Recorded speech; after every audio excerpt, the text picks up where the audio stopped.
Oh, mga kababayan, ito na nga lang po muna ang itopic natin, oh. Nakakatawa ang sinasabi ni Attorney Sal Panelo. Ayan, dito muna tayo. Mga kababayan, mas mainit pa to eh. Oh, ang pagbanat ni Gadon, mga bossing, kay Sal Panelo. Eh, alam nyo naman si Sal Panelo. Hindi mo alam kung basag yun lagi eh, no? Kung araw-araw eh may tama sa ulo si Sal Panelo, mga bossing. Kung ano-ano na din po ang sinasabi ha. At ang vice presidente daw po ay lalagpasan ang impeachment ng nakangiti, walang stress at kung ano-ano pa. Sabi ni Annabel Maneja, wala naman kwentang press con. Sabi kala ko, kwentuhan lang yung press con. O game, ito na lang si Gadon. Na kaya daw ini-impeach si Sara ay dahil para mapigilan ang pagtakbo nito sa 2028. Nako, Saglit lang. Hindi yata alam ni Panelo, mga kababayan, na kaya ini-impeach po ang ating vice presidente dahil doon sa ayaw nilang magpaliwanag. Dahil doon, mga bossing. Hindi yung dahil lang sa natatakot sa 2028. Hindi po.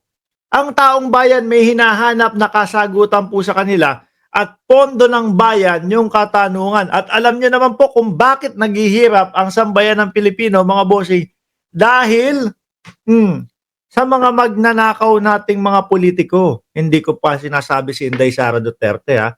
Hanggang ngayon po hanggat hindi na ipuprove na guilty, para po sa akin, ayaw lang nilang sumagot at hindi pa din nila sinasagot o iniiwasan nila yung pagsagot sa ganun. O kaya ang sagot ng taong bayan at sagot ng mga naghahagilap kay Inday Sara Duterte, impeach na lang.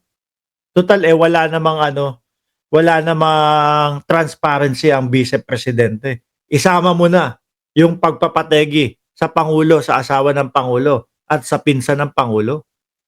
Di ba? lakas naman ng kanilang ilusyon. Walang boto ang mga Duterte at the most 5 million. Si Sal Panelo nga, kasama niya sa mga billboards, mga higanting billboard, mga poster, mga advertisement sa radyo, sa TV, at sinasabi na Sal Panelo, panalo. Pero Sal Panelo, panalo. Si Sal nga ni sa survey nga lang ho, hindi nakatikim na umakyat sa top 12 yung pangalan ng Sal Panelo. Di ba? Tapos sasabihin mo, Sal Panelo, panalo. Sabi ni Backyard Farming ni Kuya, mas masakit pa daw ang ma-impeach kaysa maiwan daw ng boyfriend. Baliw talaga ang saraulo na yan. Sakto, nasa Mandaluyong siya, pinasok na. Sana sa mental. Ito, tuloy pa natin. anong boto nakuha niya? Nandyan siya sa kulelat na mga nasa top 30. Wala siya doon sa top 20.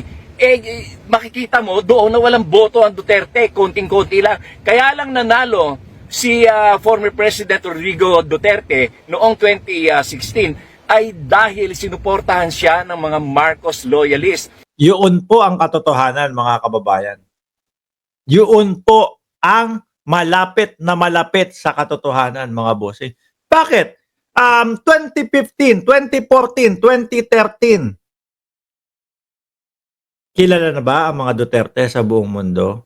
Yung ano lang po, real talk lang po, mga bossing. Real talk lang. Kilala na 2013, 14, 15? Hindi. Nung umpisang nagsumigaw ang dating Pangulo, kumbaga, nagpaka Marcos siya doon sa eleksyon. Doon lang naman po pumutok lalo, mga kababayan. Ano po? Doon lang po pumutok, no?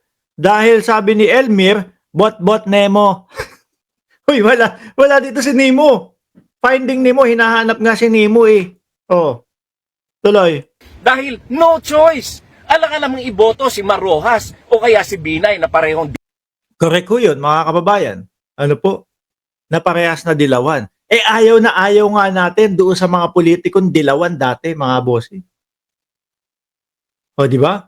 Sino pipiliin mo? Di mag-Rodrigo ka, tapos narinig mo pa na, Marcos. Gumagano si dating Pangulong Duterte. Oh.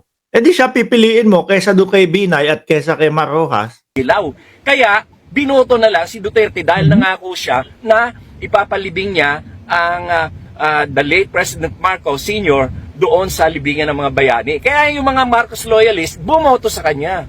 Kaya hindi pwedeng sabihin na maraming boto si Sara. At the most, 4 million to 5 million lamang ang makukuha niyang boto. Noong 2021, nagpa-survey ang Malacanang kung sino ang malalakas na kandidato. At ito ay pinasurvey nila, internal survey sa mga congressman. At ang lumabas doon, number 1 si BBM, number 2 si Leni, number 3 si Isko, number 4 lang si Sara. Kaya nga siya hindi tumakbo. Kaya lang siya napilitang tumakbo na Vice President dahil kung kay BBM ay siya ay mananalo. Pero walang boto ang Duterte at the most. Ako, isa din ho ako, mga bossing. Ano po? Isa din ho ako. Na kaya ko sila ibinoboto dahil po sa mga Marcos, mga kababayan. 5 million ang makukuha nila. Kaya hindi dahilan niyang eleksyon sa 2028 para i-impeach si Sara dahil hindi naman siya mananalo. Yun yung mga Tsaka ito ho, may mga reklamo. Meron tayong mga ipinapasagot na ayaw ho nilang sagutin, mga kababayan. Attorney, isang malupit nga, isang malakas. Sigawan mo yung mga DDS. Mga bobo! Ganunin mo nga, attorney. Dali! Kaso mukhang hindi na yata nagsisisigaw si attorney ng mga bobo, ng bobo no? maisog rally nila. Oh. Yung mga Wala na yun! Maisog pa. Di ba J. Temblique at Ma'am Chris Rose? Wala na yun, hindi na uso yung maisog na yun. Oh, ang tagal-tagal nagsusumigaw ang dating Pangulo, isog ka ba? Isog ka ba? Isog ka ba? Walang pumupunta. Oh, nung pinatawag sila sa Kongreso, 2 araw bago yun pumunta sila sa Kongreso, ang tatapang. Tapos pagdating na nung araw, wala na. Hindi na dun pumunta. Tapos sasabihin nila, matalino lang kami.